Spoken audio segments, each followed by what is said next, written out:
कोई ख़ास फ़ायदे वाला नहीं है, गरीब आदमी पे और बोझ डाला गया है।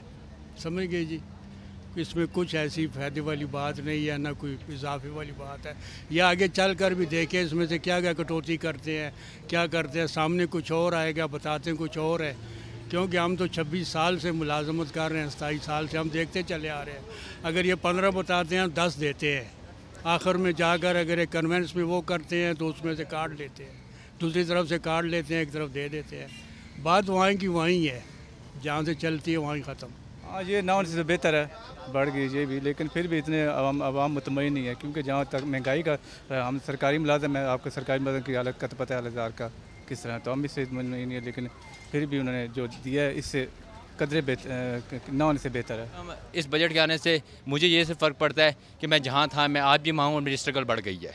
बस मैं डे बाई डे ऊपर जाने के बजाय नीचे की तरफ जा रहा हूँ। मुझ जैसे कई लोग हैं जो ऊपर जाने के बजाय सिर्फ स्ट्रगल खाने पीने को पूरा करने की कोशिश में लगे हुए हैं और कोई काम नहीं कर रहे। तो एटलीस्ट बजट के आना ना आना मेरी सेहत पे कोई फ़र्क नहीं पड़ता, क्योंकि सर मेरा झुका हुआ है और मैं सिर्फ रिस्क उठाने के चक्कर में लगा हुआ हूँ। कि अभी हम लोग सौदा लेने आए, पहले हमारा 5,000 का आता था, आज हमारा 7,750 का है।